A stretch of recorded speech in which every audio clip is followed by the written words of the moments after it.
भागवत महापुराण की जय। कृष्ण कन्हैया लाल की जय।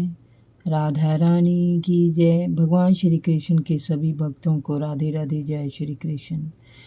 आज मैं आपको सुनाऊंगी भागवत महापुराण में दशम स्कंद में 29वां अध्याय श्री कृष्ण और गोपियों की रासलीला का प्रारंभ। श्री सुखदेव जी ने कहा, परीक्षित, चीरहरण के समय श्री कृष्ण ने गोपियों को जिस रासलीला का संकेत दिया था वह समय आ गया था। शरद ऋतु की चांदनी रात थी। बेला चमेली के फूल महकने लगे थे। भगवान श्री कृष्ण ने अपनी योग माया के सहारे गोपियों को निमित्त बनाकर रसमयी रास क्रीड़ा का आयोजन करने का संकल्प किया। इस रास में प्रेम रस में पगा जीव उन्मुक्त होकर भगवान के प्रति समर्पित होने की भावना से आगे बढ़ता है और परमात्मा के चारों ओर सफूलिंग की भांति मंडराते हुए नृत्य करता है। वे गोपियां भी भगवान की सृष्टि के वे जीव हैं जिन्हें प्रेमा भक्ति से भगवान के निकट जाकर उनमें लीन होना है। श्री कृष्ण ही परम पुरुष और शेष सभी जीव गोपियां हैं जो निरंतर उनके चारों ओर घूमते रहते हैं। इस रास क्रीड़ा के द्वारा भगवान श्री कृष्ण गोपियों के हृदय में प्रेम की उन्मुक्त पीर को उत्पन्न करते हैं। उस दिन पूर्णिमा की रात्रि थी। चंद्रमा की कोमल किरणों से सारा वन प्रदेश अनुराग से भर गया था। वन के कोने कोने में जैसे चांदनी ने अमृत उड़ेल दिया हो। उस वन में भगवान श्री कृष्ण ने ब्रज सुंदरियों के मन को हरने वाले बांसुरी के स्वरों की मधुर तान छेड़ी। भगवान का वह वंशी वादन उनके प्रति प्रेम को मिलन की लालसा से उकसाने वाला था। उन स्वरों ने गोपियों के मन का भय, संयम, संकोच, धैर्य, मर्यादा सभी कुछ जैसे छीन लिया। वंशी की मधुर ध्वनि सुनती ही गोपियों की दशा विचित्र हो गई। जो जहाँ थी वैसे ही उन्मुक्त होकर वंशी की धुन की ओर भाग खड़ी हुई। उन्हें जैसे अपनी कोई सुध नहीं थी। वे उसी तरह खींची चली जा रही थी जैसे चुंबक लोहे को अपनी ओर खींच लेता है। परीक्षित, वंशी की मधुर ध्वनि सुनकर दूध दूह रही गोपियों ने दूध दुहना बीच में ही छोड़ दिया। चूल्हे पर दूध ओंटा रही गोपी ने उफनता हुआ दूध छोड़ दिया। जो भोजन पका रही थी उसने भोजन पकाना और खिलाना बीच में ही छोड़ दिया। जो अपने बच्चे को दूध पिला रही थी वह उसे भूखा ही छोड़ भाग खड़ी हुई। जो अपने पतियों की सेवा कर रही थी वे उन्हें छोड़कर चल दी। किसी को भी ना तो अपने वस्त्रों का ध्यान था ना श्रृंगार का। जो जिस दिशा में थी वैसे ही चल पड़ी। कोई उन्हें रोक नहीं सका। उनके पति, पुत्र, पिता, माता, भाई आज सभी उनकी बदहवासी को देखते खड़े रह गए। वे रुकती भी तो कैसे रुकती। उन पर श्री कृष्ण की बांसुरी के स्वरों का जादू चल गया था। वे सम्मोहित सी होकर भागी चली जा रही थी।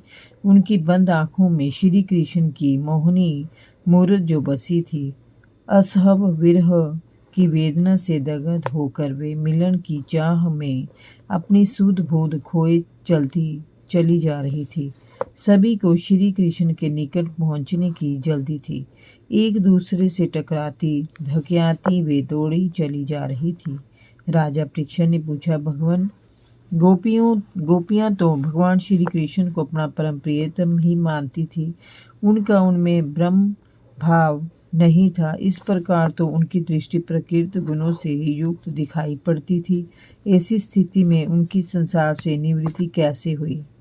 श्री सुखदेव जी ने कहा, राजन, जैसे चेदीराज शिशुपाल भगवान के प्रति द्वेष भाव रखने पर भी अपने प्रकृत शरीर को त्याग कर अप्राकृत शरीर से उनका पार्षद बन गया था, इसी प्रकार गोपियों का प्रकृत शरीर कहीं भी रहा हो परंतु उनका अप्राकृत अर्थात सूक्ष्म शरीर श्री कृष्ण की रूप माधुरी में खो गया था।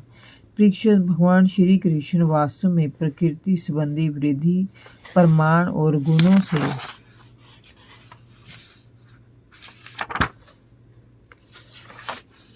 रहित हैं। वे तो निराकार, अनंत, अप्राकृत, परम कल्याण स्वरूप गुणों के एकमात्र आश्रय हैं। उन्होंने अपना ये जो स्वरूप प्रकट किया है और अपनी लीलाओं को दर्शाया है, उसका एकमात्र प्रयोजन इतना ही है कि जीव उसके सहारे अपना परम कल्याण निश्चित करे।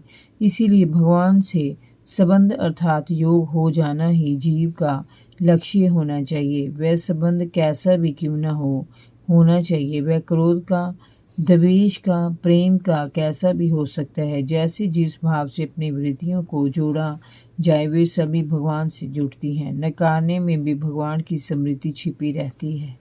वे नकारात्मक स्मृति सीधे भगवान से ही जुड़ती है। इतिहास के खलनायक जो भगवान के ध्रुव विरोधी रहे हो उनकी स्मृति में ही जीते रहते हैं। जैसे मृत्यु मीन्स काल का भय, मृत्यु से अथवा किसी भी अन्य कारण से प्रिय का वियोग प्रिय से भावात्मक रूप से जोड़े रखता है, वैसे ही गोपियों का अंतकरण भगवान श्री कृष्ण की छवि में समर्पित रहता है। उनके मध्य में शरीर का तो जैसे कोई अस्तित्व ही नहीं है। वहाँ भावनाओं का अतिरेक है जो आत्मा को परमात्मा से जोड़ता है। भगवान श्री कृष्ण के विषय में तुम जैसे भागवत प्रेमी को संदेह नहीं करना चाहिए। परीक्षित, जिनके एक संकेत मात्र से महाविनाश और महाकल्याण दोनों ही हो सकते हैं, ऐसे ही हैं भगवान श्री कृष्ण। गोपियों को अपने निकट आते देख भगवान ने मुस्कुराकर उनसे कहा, महाभाग्यवती गोपियों, आओ तुम्हारा स्वागत है। कहो तुम्हें प्रसन्न करने के लिए मैं क्या करूं। ब्रज में तो सब कुशल से है ना। रात के इस समय तुम्हारा यहाँ आने का प्रयोजन क्या है। ऐसे घोर वन में जहाँ विनैले हिंसक पशु चारों ओर घूमते रहते हैं, रात के समय तुम्हारा यहाँ आना क्या उचित है। जाओ, वापस लौट जाओ। तुम्हारे परिजन तुम्हारे लिए चिंतित हो रहे होंगे, उन्हें दुखी मत करो। तुमने इस वन की शोभा को चंद्रमा की शीतल चांदनी में देख ही लिया है। अब देर मत करो, जल्द से जल्द ब्रज में लौट जाओ।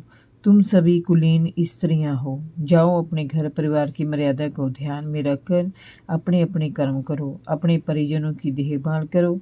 यदि तुम मेरे प्रेम के वशीभूत होकर यहाँ आई हो तो इसमें भी कोई अनुचित बात नहीं है। ये तुम्हारी प्रेमानुभूति को ही प्रकट करती है। जगत के सभी जीव, पशु पक्षी तक मुझे प्रेम करते हैं क्योंकि मैं उन्हें प्रेम करता हूँ।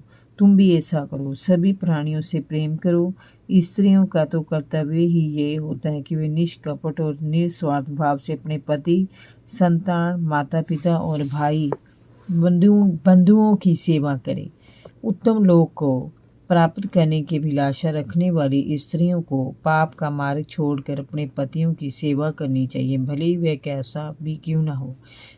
पर पुरुष के प्रति प्रेम रखने वाली कुलीन स्त्रियों का परलोक बिगड़ जाता है, उसे स्वर्ग नहीं मिल पाता। लोक में व्यर्थ का अपयश अलग से होता है, उसे नरक प्राप्त होता है। मेरी लीला और गुणों के श्रवण से, मेरे रूप के दर्शन से, मेरे प्रति ध्यान देने से, मेरी स्तुति और भजन कीर्तन करने से निश्चित रूप से प्रेमा भक्ति प्राप्त होती है। ये प्रेमा भक्ति मेरे निकट रहने से नहीं होती, इसे अंतकरण में रखना होता है। इसीलिए देवियों, समाज की मर्यादा को ध्यान में रखकर तुम वापस चलियो।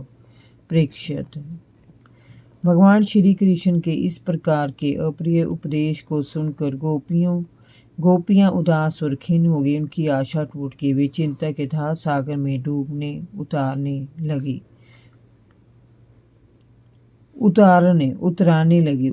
लगी। उन्होंने अपने मुंह लटका लिए, आंखों से अश्रु बहने लगे, पैर के नाखूनों से वे मिट्टी कुरेदने लगी।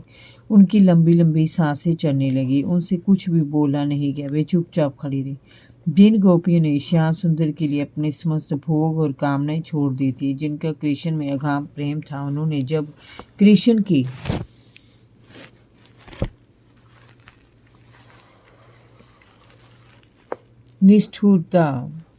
निष्ठुरता पूर्ण बातें सुनी तो उन्हें वे बातें बड़ी अप्रिय लगी। उन्हें बड़ा दुख हुआ। अपने अश्रुओं को रोककर उन्होंने कुछ पलों के बाद श्री कृष्ण से कहा। गोपियां बोली, प्यारे कृष्ण, तुम हमारे हृदय की बात जानते हो। तुम इस प्रकार निष्ठुरता भरी बातें करके हमारा हृदय नहीं दुखाना चाहिए। हम तो अपना सब कुछ छोड़कर तुम्हारे चरणों से प्रेम करती हैं। हम जानती हैं कि तुम बड़े हठीले हो, हमारा तुम पर कोई वश भी नहीं है। तुम अपनी मर्जी के मालिक हो, स्वतंत्र हो, पर हमारे प्रेम को इस प्रकार से मत ठुकराओ जैसे भगवान नारायण कृपा करके मोक्ष जाने वालों से प्रेम करते हैं और अपने भक्तों को स्वीकार कर लेते हैं, वैसे ही तुम भी हमें स्वीकार करो। हमारा इस प्रकार से त्याग मत करो। प्यारे श्याम सुंदर, तुम तो घट घट वासी हो, सभी धर्मों के कर्म को जानते हो। तुम्हारा ये कहना सत्य है कि हमें अपने परिजनों की सेवा में अपना चित्त लगाना चाहिए, परंतु हम जब तुम्हारी सेवा करना चाहती हैं तो इसमें अनुचित क्या है? हमने तो तुम्हें परम पुरुष भगवान माना है। तुम सभी प्राणियों के प्रियतम हो, उनसे प्रेम करते हो, तो हम तुमसे क्यों ना प्रेम करें? हमारे इस अधिकार को छीनने वाले तुम कैसे हो सकते हो? आत्मज्ञान में निपुण महापुरुष, भक्तजन, महात्मा, ऋषि मुनि सभी तो तुमसे प्रेम करते हैं, क्योंकि तुम नित्य हो, प्रिय हो, परमात्मा हो। अंत हे परमेश्वर, हम पर प्रसन्न हो, हम पर कृपा करो। हे कमल नयन, हमने सदा से तुम्हारी रूप माधुरी को अपने हृदय में बसा कर रखा है। हमारी इस पूंजी को हमसे मत छीनो। हे मनमोहन प्यारे, अभी तक तो हमारा चित्त घर के काम धंधों में लगा रहता था, परंतु तुमने देखते देखते हमारे चित्त लूट लिए हैं। सभी आनंद देने वाली हे आनंद धन, अपनी प्रेम वर्षा से हमें वंचित मत करो। हमने तुम्हारे चरण कमल पकड़ रखे हैं, हम यहाँ से एक पग भी हटने को तैयार नहीं है। फिर हम ब्रज में कैसे जा सकती हैं? वहां जाकर हम करेंगे भी क्या? हमारा चित्त अब किसी काम में नहीं लगता। हर समय तुम्हारी मौनी मूरत हमारी आंखों के सामने घूमती रहती है। हे प्राण वल्लभ, हमारे प्यारे कृष्ण, प्यारे सखा, तुम्हारी मंद मंद मुस्कानों ने, प्रेम भरी चितवनों ने, तुम्हारी बांसुरी के मधुर स्वरों ने हमारे हृदय में तुम्हारे प्रेम और तुमसे मिलन की आग को और भी जोर से धधका दिया है। उसी अब तुम ही अपने अंधरों की रसधारा से शीतल कर सकते हो, नहीं तो प्रियतम हम तुम्हारे विरह व्यथा में जलकर राख हो जाएंगे। हे कमल नयन, हे मोहन प्यारे, हे मुरलीधर, तुम्हें वन और वनवासी बहुत प्रिय हैं। तुम भी उन्हें प्रेम करते हो, इसीलिए तुम सदा यहाँ वन में भटकते रहते हो। जिस चरणों के स्पर्श के लिए स्वामी श्री लक्ष्मी जी तरसती रहती हैं, उन चरणों के स्पर्श का सुख विधाता ने हमें दिया है। तुम्हारे इन चरणों का स्पर्श हमारे सारे कष्टों को दूर करने वाला है। हम इस स्पर्श के लिए अपना सभी कुछ छोड़कर तुम्हारे पास आई हैं।